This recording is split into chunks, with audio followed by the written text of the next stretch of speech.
What up? What up? What up? It is the Academy Sports Show live, coming from you live from on location. Been away for a couple weeks. It is all my fault. I will take all the blame.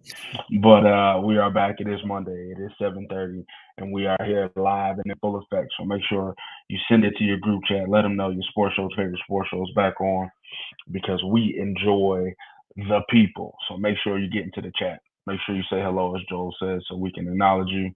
And let's get the show cracking, man. We live in the great state of Michigan. So we had a great sports weekend. So we want to recap that with y'all. Hopefully everybody enjoyed the draft. We got a lot of stuff to break down as Joel will go through. I am live in location in Muskegon, 2.5 hours away. Last week, or 2 weeks, we didn't do the show. I was in Columbus. The week after that, I think I was in Cleveland. And this week, and now I'm in Muskegon. So my job got me all over the place, but there's no place I'd rather be. Well, no, I'd rather be home. But the second place I'd rather be is right here with you guys, right here talking sports.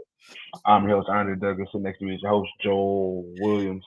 Man, you heard the man. He's out there on the road, but he still put it in tonight. Welcome to the show. We appreciate everybody joining us. What up, Will? We see you in the building. We appreciate you joining us tonight. Man, as you heard, we got a lot to talk about. Hopefully you enjoyed the weekend. Hopefully you had a chance to get downtown and visit the NFL draft experience. Man, shout out to the city of Detroit for showing up and showing out, man. Great reports from the weekend. Broke records. So we can do a little draft recap with you, man. Share our thoughts on how our teams did, plus a couple of surprises from the draft. Also, it is the NBA playoffs as we know it. Do you care? I mean, it's been kind of entertaining. I've watched a little basketball. And you guys know our position on this show has been we haven't done a lot of NBA talk because it has just been disappointing. And we didn't watch the men's NCAA tournament, but it's playoff time. There's some interesting matchups, some intriguing matchups. The Young Bucks are trying to make things happen in Indiana and Minnesota and OKC. Then you got the usual suspects, and then you got the old heads that people seem to just want to still think that they can win the series. But I digress. We'll talk about that on the show tonight, as well as it's trivia night as always, and we got what to mean for you. So we're gonna get it cracking, man. We're not gonna keep Dre up all night because he's got things to do. He's got work. He's in Muskegon, so all the way from Muskegon and Oak Park. It's the Academy Sports Show live. It's basketball season, yes, sir. We got we got draft in there too. We got draft in there. Don't cut it off. Don't cut it off. So let's kick it into high gear, man. Let's do trivia. I'm trying to be respectful. I don't know how thin these hotel walls are, so I'm not trying to scream. so so if I see more subdued than normal, I'm sorry. So yeah, let's kick it off with trivia night. Trivia night goes as follows. Make sure you guys always get to the beginning of the show. That's when we do trivia night. And before we get that far, man, make sure you like, comment, subscribe, everything Academy Sports Show. Make sure you trigger that bell. That way you get a notification every time we go live, whether it be a Monday, a Tuesday, Wednesday, 7, 8, 9. You're here with us and let us know. Yeah, bro, we know about them hotel walls, bro. We know. So that's why I'm trying to keep it low. So here we go. Trivia night. We, the host, are up 6-5. It's close. Y'all can get in here. So here's the trivia night rules. Make sure once the question is asked, you can put the answer in the chat. But if you put the answer in the chat, your answer is the answer for everybody. You want to make sure that it's right. If you get it in before one of us answers, you get it. If we get it for you, we get it. If we both wrong, hey, we all wrong. We all been there. So let's get it in with trivia night. Mr. Williams, are you ready? I am ready, sir. All right. Remember, no Twitter fingers, y'all. No Twitter fingers. All right. So LeBron James currently on the brink of elimination. Okay. He might need a monster game to save his team. Including LeBron James, there are 8 players that have 10 or more triple doubles in the playoffs. I need you to name 5 guys that have 10 or more triple doubles in the playoffs. And including LeBron, there are 10 of them. Including LeBron, there's 8 of them. There's 8 of them, and you need 5. Does LeBron is 1? No, use LeBron. All right. And how many more triple doubles or more? 10 or more. 10 or more. Okay. Playoffs. LeBron has 28. Just Got to give you. you some context. Okay.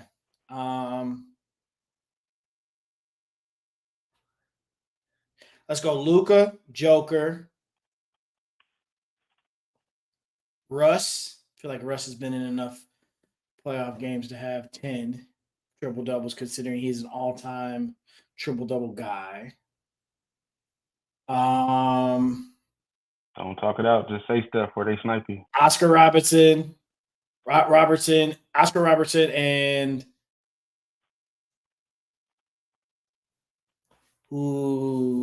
Jason Kidd.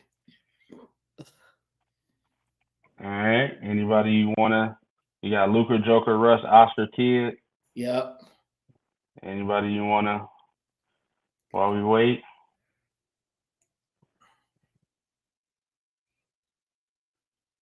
Or are we booking it before they get you? I'm gonna book that.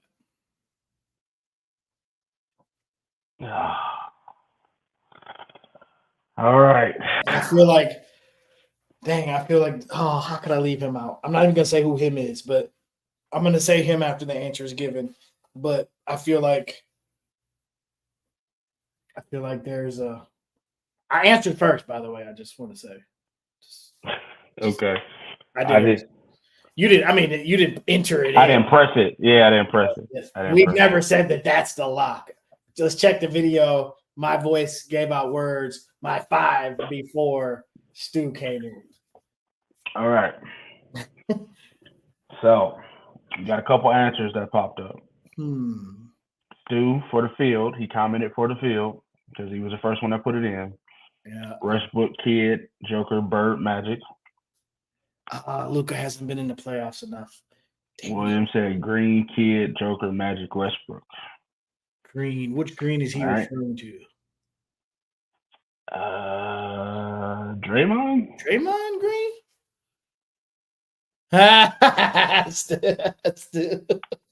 Nobody's trashing you, bro. Nobody's trashing you. You've been here long enough. You know how I go. They say Draymond. All right.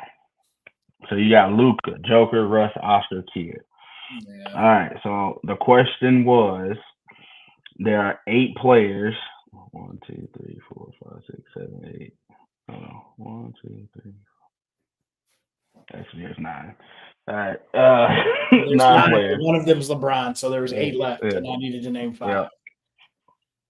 That have more than 10 postseason triple doubles. So let's start at 10. Why wouldn't I say that? I can't believe I didn't say one of this guy. Okay. So at 10 is Larry Bird. Also with 10 is Rajon Rondo. Also with 10 is Draymond Green. 11, Jason Kidd. Oh, okay.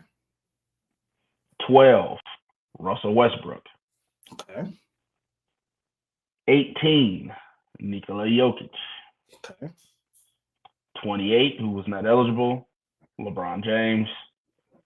30, Magic Johnson. So no Luka. Luka is with 4 triple doubles. Yeah, and hasn't been in enough playoffs yet.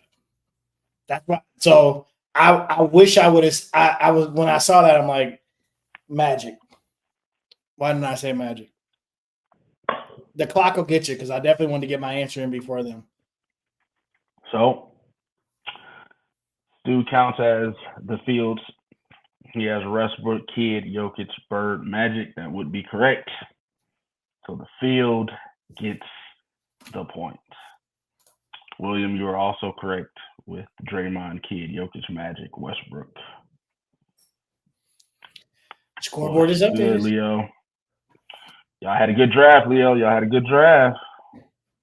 Who is y'all? Steelers?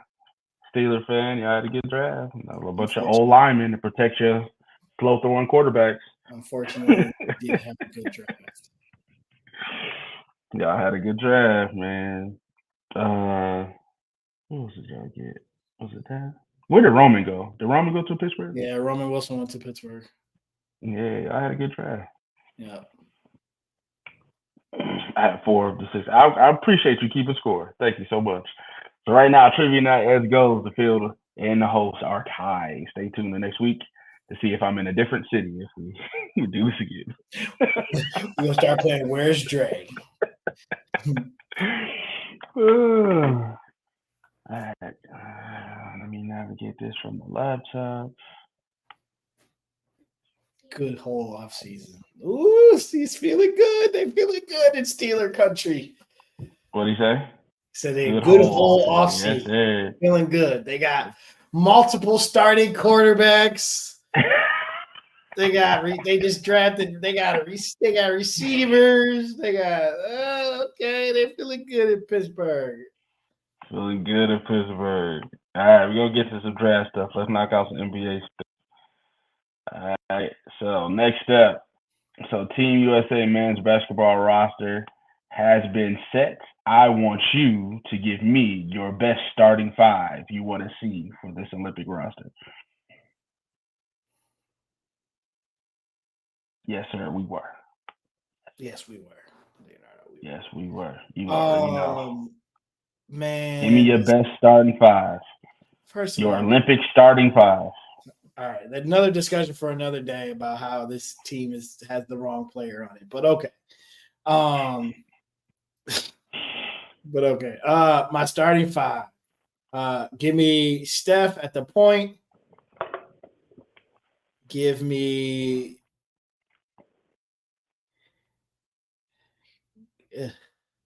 this is gross. Give me Steph at the point. Yeah, let me go Steph, LeBron, Kevin, Embiid. Huge lineup. Yeah, Steph, LeBron, Kevin, Embiid. And listen, man, I'm about to go with the favorite right now. Let Minnesota Jordan play, my guy. Let Minnesota Jordan play. Give it to me. Yes, we had this debate on this show, Stu. Embiid is technically from the United States of America. I think we've talked about this in a recent trivia question about he could have went either or. American-born MVP players. Yes, he is from like one of the islands, right? I thought. Yeah, he's from one of the islands. Remember, we had this in a trivia question. Yeah, he shuns his parents' lineage.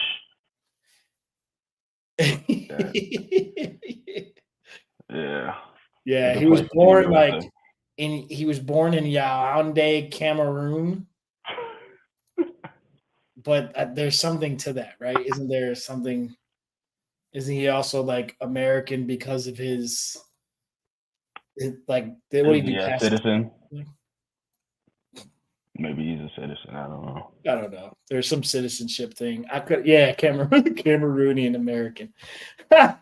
Anyway, I'm going big, man. I'm literally going names, but let AE play, bro. Like, I guess Book can go there. I'm gonna be honest with you. Halliburton and Drew Holiday don't feel Olympic to me, but I digress. That's not today's discussion. Kyrie Irving. I would go.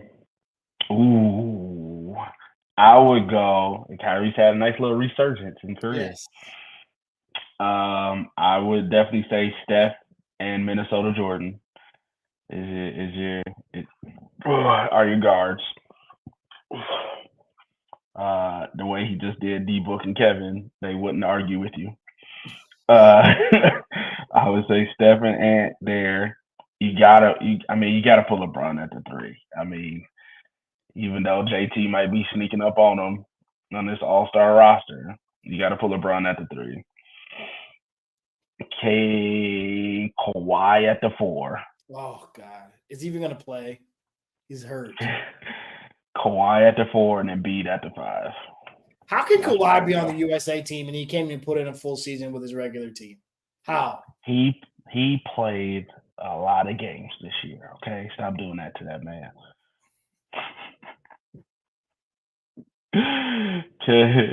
Stu said KD, Bron, light skin Boston, and Steph ain't getting a lot of love. He's getting a lot of love, especially that run that he went for that Nationals qualifier. He was going off in the FIBA games. Earned his spot on this Olympic roster. The new face of the league, Anthony Edwards. Meanwhile, Drew Holiday and Tyrese Halliburton. But okay. Your sound went out. You're not there anymore. I can't hear you, Dre. Dre, can't hear you. Oh.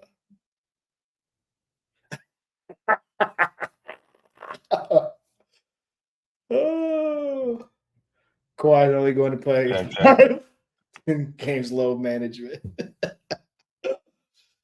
Facts. I think you're back. Oh, wait. Can you hear me now? Yes. You can hear me? Yes.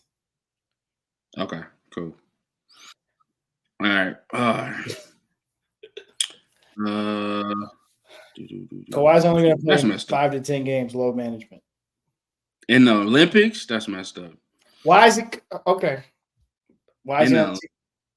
Why is he on the team? Because he's one of the best players in the league, man. One of the best. Come on. Who would you put on there instead of Kawhi Leonard? You don't know. You watch the NBA. Kyrie. You take it up, but you just took off Tyrese for Kyrie Irving. So who else you taking off? Paul George. Jesus Christ! Hell. Paul George is carrying the Clippers right now. No, thank you. Actually, James Harden seems like he's carried the Clippers more than anybody. All right. Hey, James Harden and Paul George are going to show up and play. Mm-hmm. Hey, listen, the same way y'all feel. He's having a great season in Indianapolis. Stop it. He's playing. He's a Cameroon American too.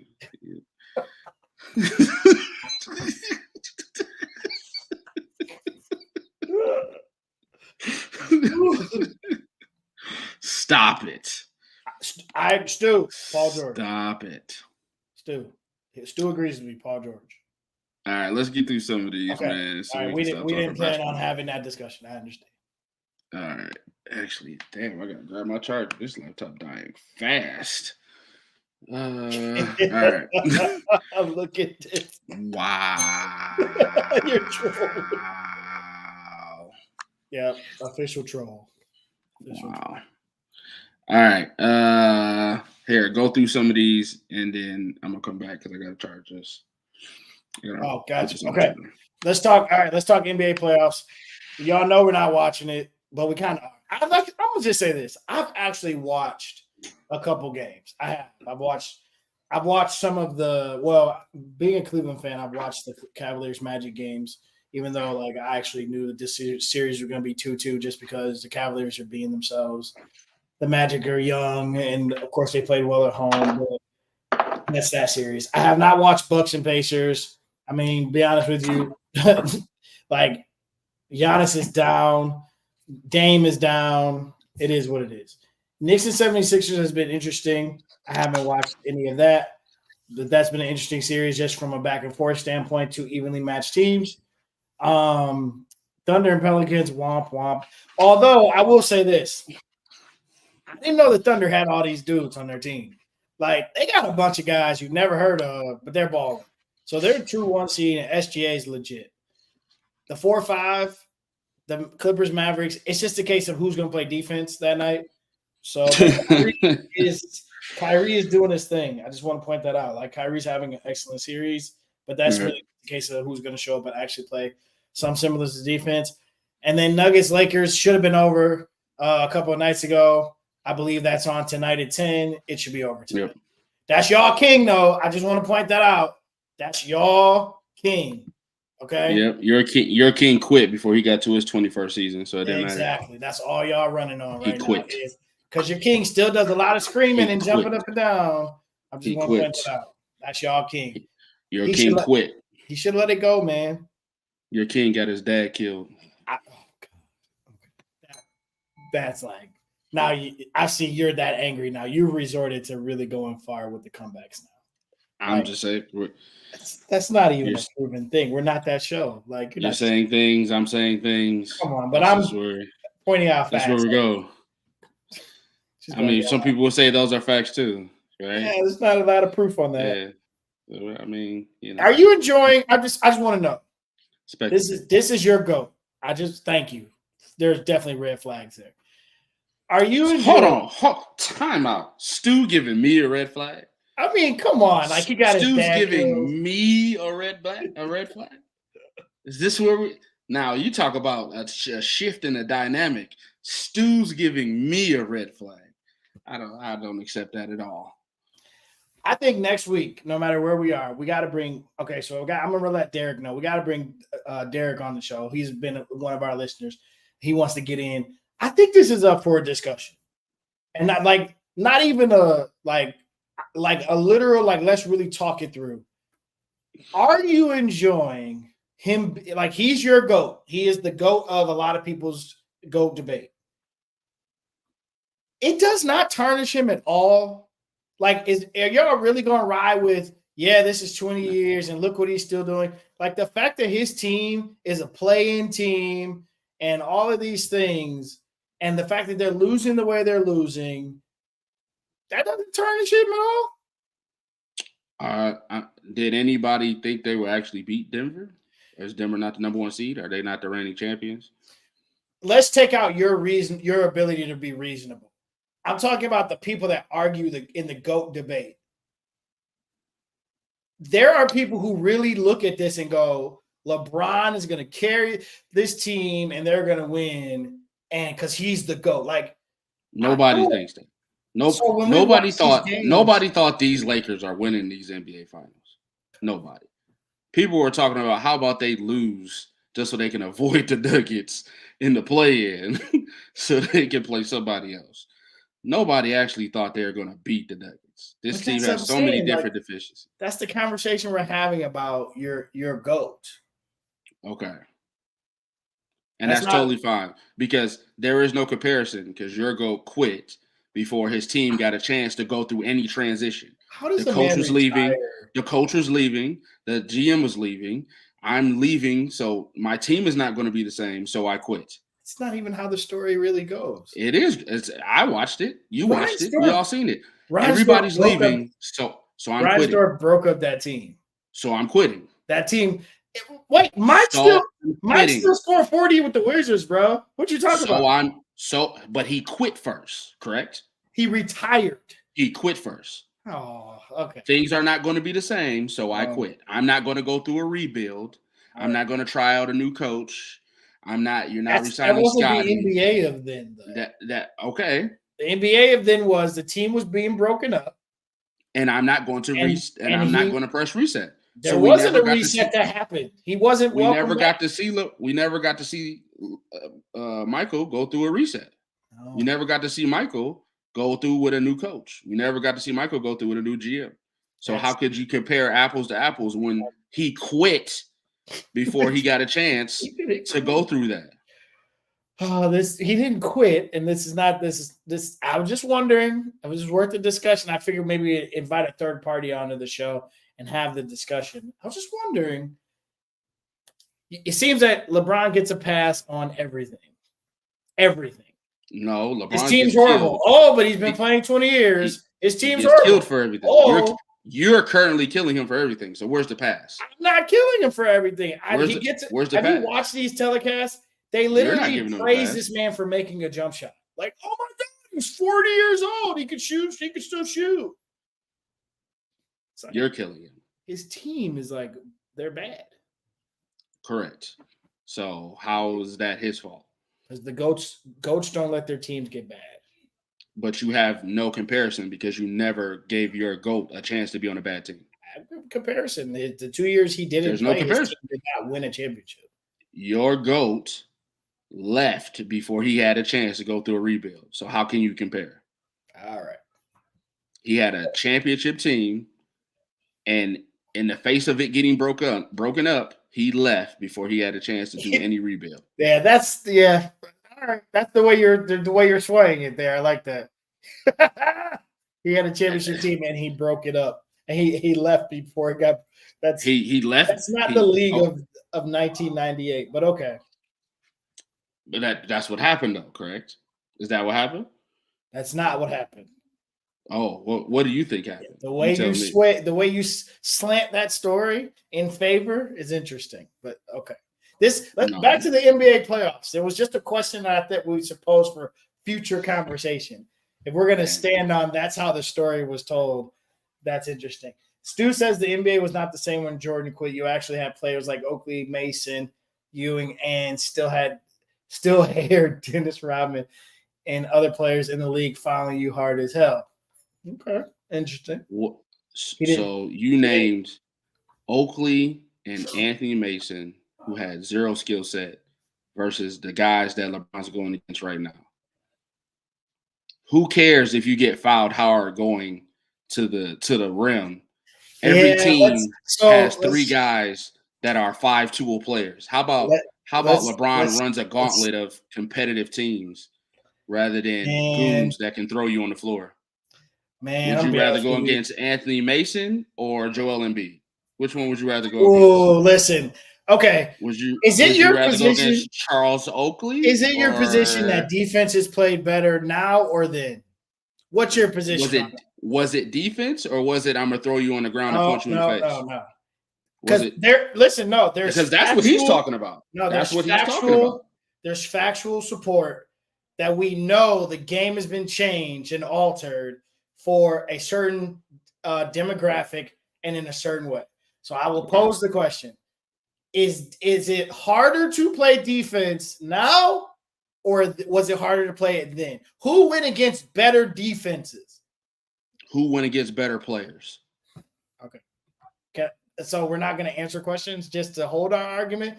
Your defense is when I go to the lane, I have umbrage to throw you on the ground. No, that's not just that. No, not just that. That's what Stu just brought up. No, not just that. He brought up every goon that you can think of in the 90s, correct? Did he not bring up Anthony Mason? Did he not bring up Charles Oakley? Did he not bring up Dennis Rodman? I will ask. So those are your defensive guys back there, right? That's not just – they weren't the only guys. The shot blocking back then was better than it is now. The defense is muttered with goonism. The defense was better back then than it is now because the game has been altered. We know that. That's factual. Yeah, that's factual. I'll give you that. Yeah, sure. Right. The rules have been changed. All right, just wondering. Defenses were better back then than they are now. Who has better players, this era or that era? Who has better players as far as what? Who has better players? Who have more skilled players 1 through 15 on their roster? More. I think. Yeah, I definitely think that there are more skilled players in the league today than there were back then. More people, more skilled players because the game has evolved. The player has evolved for sure. 100%. NBA playoffs. We can do it. Hey, bring on who you want to bring on. I just think it would be interesting to hear a third party's discussion. Yeah, I'm sure he's impartial. Oh, I don't know. To be honest, I don't know who his GOAT is, so I don't know. I'm sure he's impartial. All right, Stu said bring on the draft. So we love NFL talk, but the passion of the GOAT talk will never leave us. All right, I just have a question.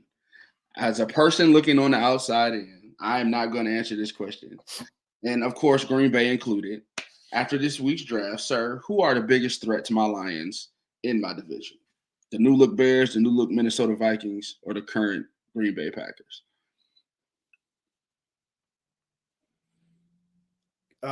Just number one or rank them in order? Whatever you feel. I would say the next biggest threat to you is the Green Bay Packers. Okay. I think so.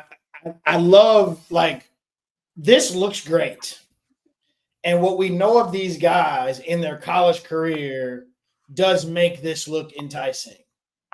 But we also know that the NFL is a real monster, and you do to some degree have to learn the game and prove yourself. And like, I'm gonna be honest with you, I love the Rome Odunze pick for those guys. I love the JJ McCarthy pick in Minnesota.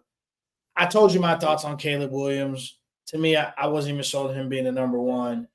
But I think because there's an adjustment period for Caleb, an adjustment period for Rome, an adjustment period for JJ, and those are key additions, I think your biggest threat is in Green Bay, where that team went to the playoffs last year and beat the Cowboys on the road. And from all like the only weird thing was the Aaron Jones thing this in the free agents market, which I didn't understand. He ends up in the same division, which is going to be interesting. But that team, Green Bay, is just always going to be there. And they got young core receivers too. So I think it's Green Bay, then it's Minnesota, then it's Chicago. I think Minnesota's ready-made for JJ. If that staff can get JJ ready, I think JJ's cerebral enough to fit right in. They're supposed to be quarterback whisperers up there, but that offense right there is ready-made and they can protect him. Then I think the Vikings are up next. To me, Caleb Williams is your number one starter right away, and Chicago is going to be interesting because I just don't know if I can trust it yet. But to me, it's Green Bay, then Minnesota, then Chicago. Yeah, I think Minnesota, like you said, for JJ is set up to be a game manager to start off. Yep. Because he has so many weapons around him. So then that way he is a thinker of the game. He does have a mind for the game. So then that way, then he feels more confident to pick his spots. So I see Minnesota being one of those teams that might start off slow, but then towards the end of the season, if JJ's the starter, you start putting together more games that look a lot more competitive. Chicago, this is just a bunch of players that just got put on one team and now forced to mesh together. So it might be a longer learning curve for them because none of these guys play together. None of these guys play for the Bears other than DJ Moore. So it might take a little while for them to mesh, at least on the offensive side of the ball. Yeah, I mean, defensively, and then defensively, I think it's been Chicago's been building. It's just they've been a train wreck on offense. So Stu pointed out their defense is a beast. I agree. It just comes down to whether or not it's going to matter whether or not the offense can catch up. But so to your point, like again, I'm sorry, y'all. I just don't think the Caleb Williams with USC is going to work in the NFL. But I'll be wrong. I'll be happy to be wrong if he's lighting it up and he's rookie of the year next year. But that's just my opinion on what I saw him do. And I still question his leadership ability. Like, I don't know, something about him whenever the camera was on him on the sideline, I never really saw him getting with his teammates. So I don't know. Keep a lookout. All right, next up. Which receiver you think will have the biggest impact? So we saw some moves. Marvin Harrison was the first receiver off the board, then Neighbors, then Rome. We got a big trade from Kansas City taking that spot from Buffalo, picking up the fastest man ever in the draft. Is that ever? And Xavier Worthy.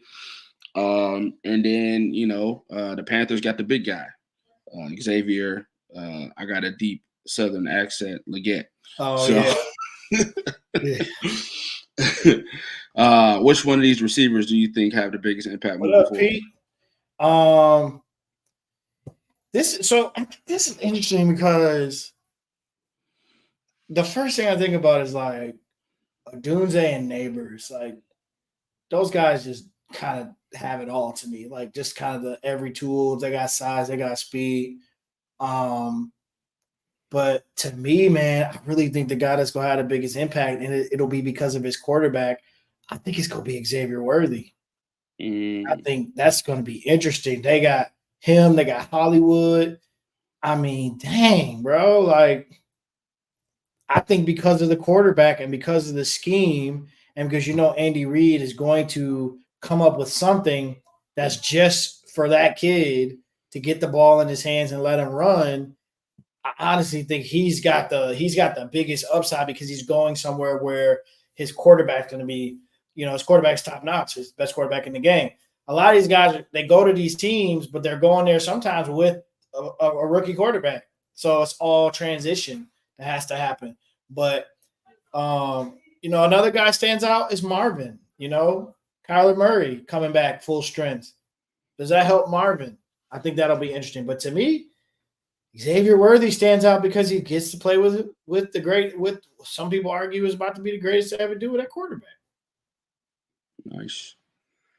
Yeah, I think I agree too because you saw what they did with Cheetah, right? So you just put him in that position where big play, wide receiver screens, RPOs, bubble screens, just something to get the ball in his hand real fast and make a move, and then it's off to the races, right? And Andy Reid is one of the best scheming coaches in the league, so he's definitely going to find a way to get the ball in this guy's hands.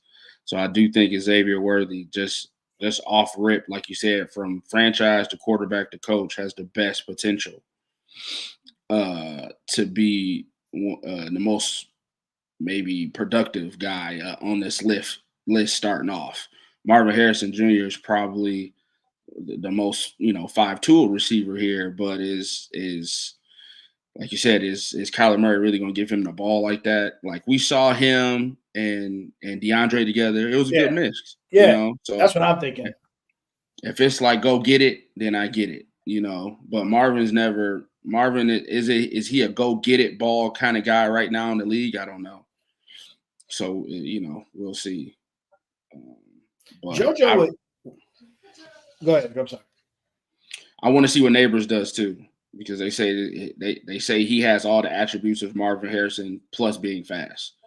So if you're a 5-tool receiver and you got speed, but again, franchise, coach, and quarterback all counts. So he's on a bad franchise. Yep. There's no offensive weapons there. He's on a quarterback with a lame duck contract and a coach that's fighting for his life. So he might not produce as much right off the bat. Yeah, I agree. This isn't Michigan, Ohio State hate, but I was telling JoJo this the other day, he would be upset if he heard me say this. All the film I see on Marvin, though, to me wasn't like, oh, this guy's routes are precise. It just seemed like he had the build. He did. His catch radius seemed to be really good, but it's like he didn't strike me as really a go get it guy. Like, I don't know. It was just interesting about that. I think he was just better than a lot of the corners he was playing against. But I want to see how that translates, because I did think about him, like DeAndre Hopkins and Kyler Murray was a good combo. So maybe Marvin could be a DeAndre, and you'll have that level of expertise. Mm-hmm. But the other guys is their quarterbacks are a question.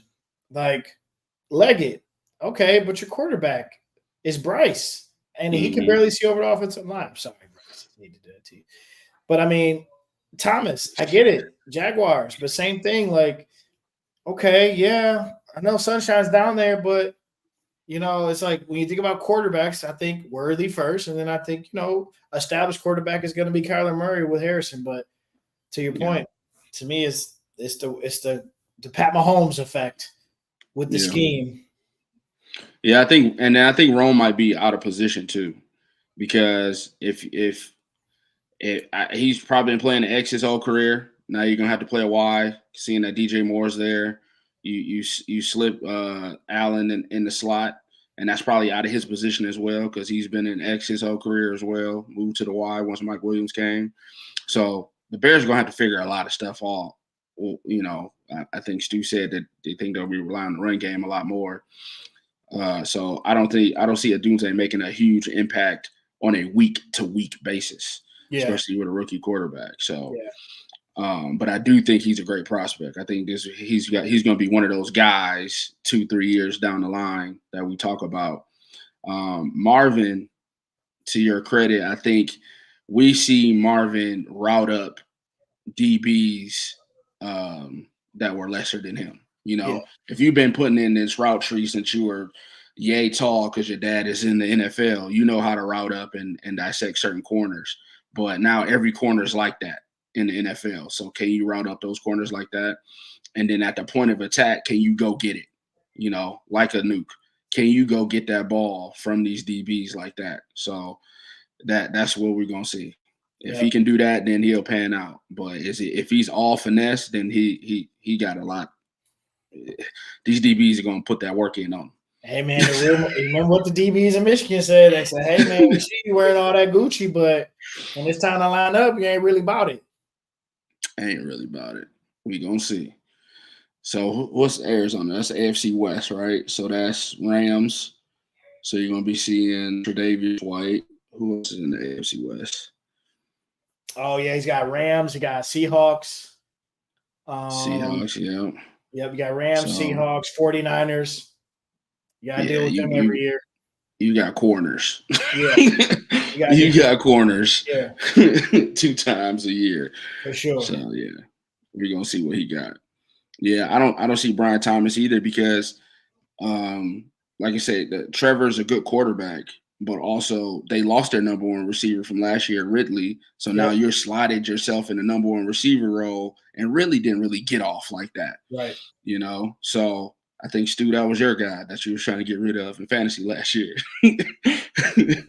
So now you slot a rookie receiver in that spot. I don't really see him getting off like that either. So, and then the 49ers just drafted another guy like Debo, but Caucasian. So we'll see how that goes.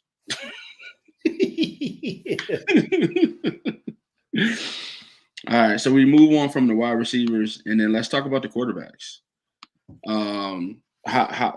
Let's go through all these fits. I think we talked a little bit about Caleb. Let's talk about the number 2 and the number 3 pick. Yeah, I mean, I think Jaden Daniels makes sense at 2. I think that was obvious. I think a lot of people argued him at 1. I liked him at 1, but I'm almost glad he didn't go to the Bears. To me, the Bears have a lot to prove just in regards, just organizationally, like, are they going to get it together? But I think him at 2, you know, a lot of this is going to be centered around, and for all these guys, it really comes down to, can they get into a good system with good coaching, where they put a lot on these young guys to go in and be the franchise. But the franchise really works when you have a good coach and a good front office, a good offensive line. Like, those are some of the things that you're going to need. I think if everybody's patient with Jaden Daniels, he's going to be great. I like that. I think the New England Patriots drafted the next A.J. McCarron. I mean,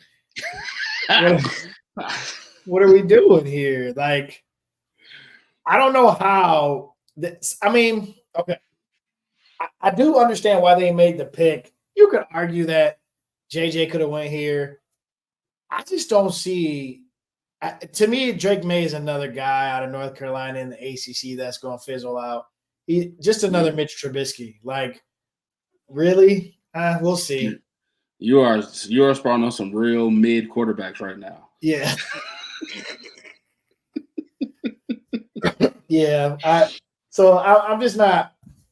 I wasn't impressed with that pick at all. I thought they could have traded out, but then, I mean, you know, the next best option wasn't the greatest either. So I get it. I think JJ at 10 makes perfect sense. I think we did a couple of pre-draft discussions, and I think multiple times we said JJ to the Vikings just makes sense. So I think that one makes sense. And I'll be honest with you, Bo Nix makes sense to me either. Like, I mean, me also. Like, Bo Nix to Denver, I feel like that's like the second coming of Drew Brees. Now, he may not have that career, but he just fits with like Sean Payton and with that crew. That's how I see that. I left out the obvious one that was the controversy of the night, and that's Penix at 8. I've heard both arguments on this, and I feel like I'm still on the fence because I know you just paid a guy $100 million to come down there and play quarterback. I get it. They need help in other places, so it would have made sense to do something else with the pick. ATL is on crack. There we go. Or heroin. Why draft him? I get it.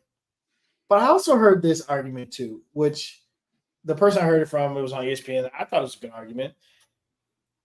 Draft him, and then he sits behind him for a couple years, and then he earns a starting job. Because my gut tells me Kirk Cousins isn't going to make it more than 2 seasons. Like, either he's not going to be as good as $100 million in the contract, or he's going to get hurt again. So I feel like they put themselves in position because you know Penix is a project anyway. Do you put an 8th pick on a project? Probably not. But right.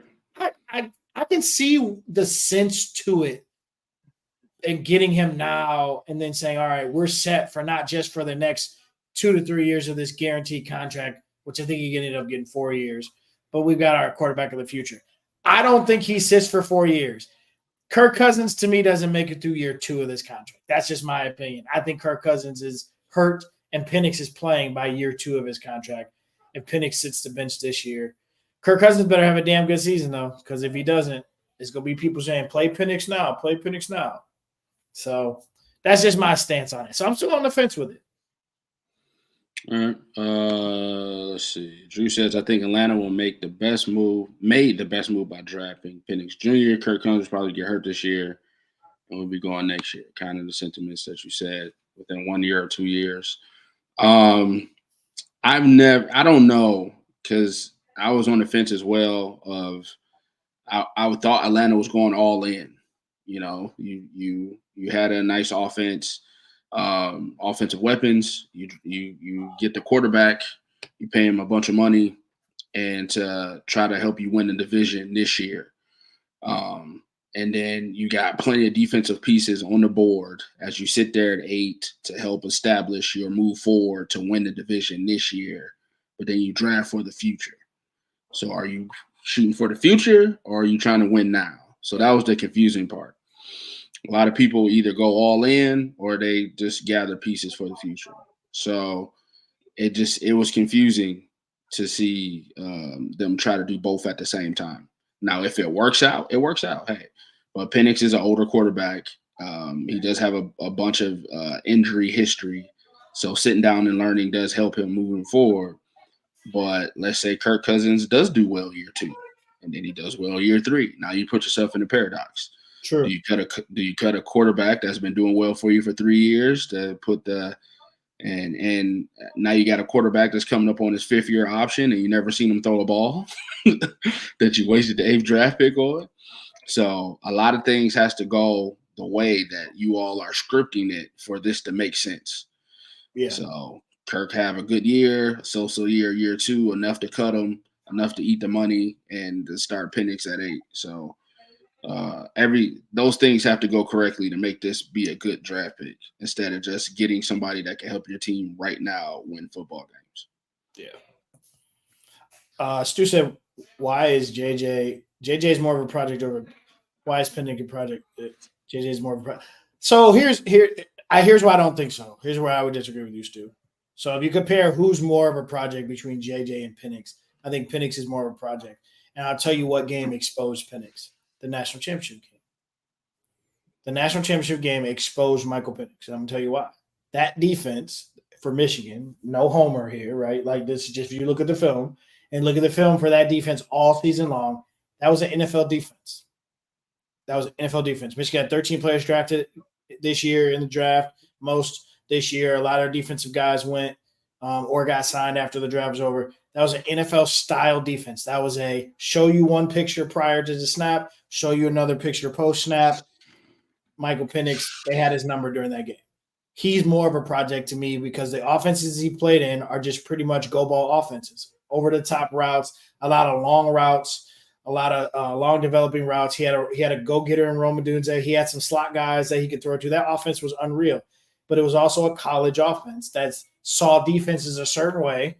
And whatever the picture was, that's pretty much what he saw until he got to the national title game.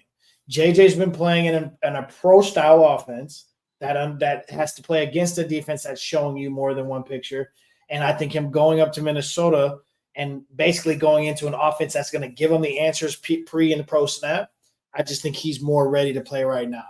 So I think from an NFL standpoint, Michael Penix Jr. has got some more developing to do with what does he see now versus what does he see after. And I think he got exposed in the national title game when you have good corners, because the NFL is full of good corners. So these receivers aren't just going to run past everybody.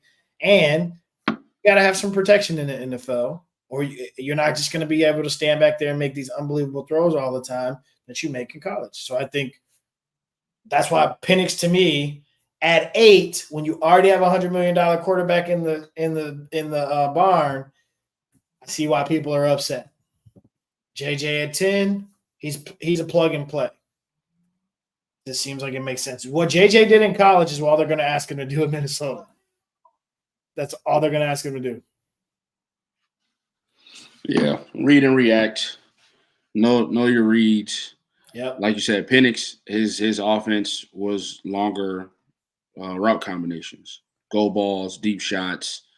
You're not going to have that kind of time to make those kind of reads in the NFL right off the bat. So definitely sitting and watching definitely helps his maturation. Watching Kirk Cousins and his preparation and how he sees defenses definitely helps his maturation. Hell, if JJ can do that as well, who's the other guy in Minnesota? Is it Darnold? Sam Darnold? I think they got Sam Darnold. Yeah. So if JJ has to sit behind Sam Darnold for half a season to do the same thing, I think both of these guys are, kind of equal in that part where they would benefit more from watching than starting right away.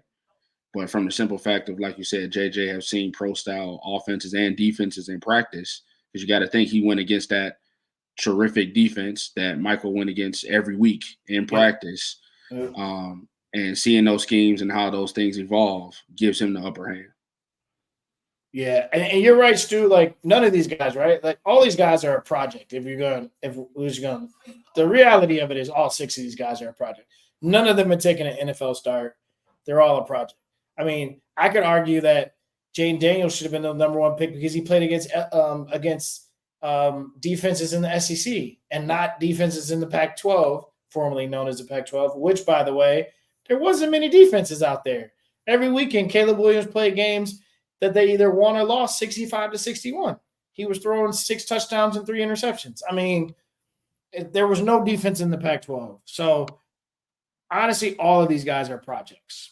But if we had to maybe look at that list of 6 and say, which of these guys are most likely going to be successful based on where they've landed and based on what we know about him, I'm not counting his injury history as a knock on Penix.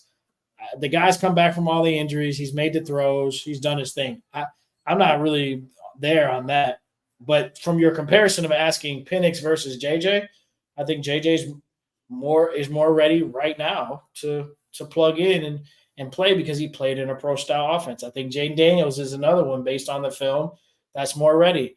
Bo Nix played college for 6 years. He should have been good. I don't know if he's going to be a good NFL quarterback, but he should have been good in college. He played like 4 offenses against college kids. He was like 28 when he graduated. So it's like, I don't know. But I think the Michigan defense exposed Penix on the level of, if you're comparing Penix to McCarthy. Okay. All right. And then any other news, notes, shockers, anything you want to break down? How did the Browns do in your mind? Man, I heard this guy on the radio say, he was talking about the Lions, and it was like, everybody was like, asking him, like, are you worried about the Lions pick? He said, no, I trust the Lions now. I trust their front office.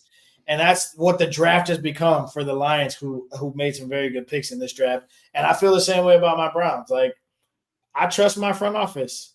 My gripe with my team is, dear Lord, dear football gods, can we please get one season where all of our starting players don't tear their ACLs and break their backs and shoulders? And can I just get one season where a good handful of my key guys are healthy enough to make a playoff run so I can really see what this team looks like on paper? That would be awesome. So this year was the last year of the Deshaun Watson trade. So we have a first-round pick again next year. But, with the picks that we had, I liked our choices. Picked up Zach Zinter from Michigan. I thought that was a great pickup, picking up an offensive lineman. We always do really well with drafting, and I always like it. So I'm happy with the choices. I'm looking forward to getting into, again, a team that's on paper is coming back healthy and strong and ready to go. And Chubb is running again. He's progressing. So I love my front office. I love what they do. Now, can we please? Yeah, the Michael Hall pickup. I liked it. Loved it. Need a D tackle. We need D tackle help. I mean, we really picked for what we needed. And I love it. Yep. Guys, Zinter, very happy about that pick. Very happy about that pick. And I'm very happy about the D tackle pick. out of Ohio State. I'm not really sure who this kid is. We'll see. I mean, you got a hell of a name, Thrash. Thrash, right? Jamari Thrash. You like this pick down here, 7th round? No, I mean those guys are Oh, okay. just guys.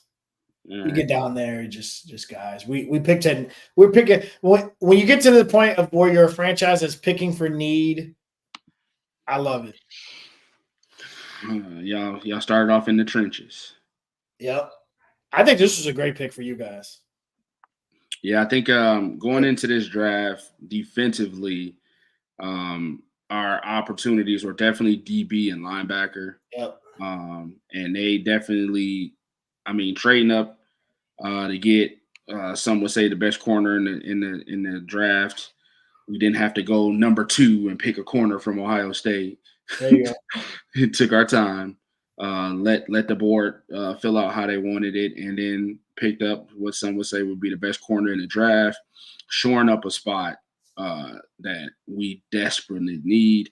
And then not only after that, doubling down and then taking another corner. Again. Yes. So now you got bookend corners that can go with Carlton Davis, who you just picked up in the offseason. Now your cornerback room is very strong. Your safety room is very strong. Coming back with Kirby Joseph and Manafanfu, whatever that calls. Yeah, we had a breakout season last year. Yeah.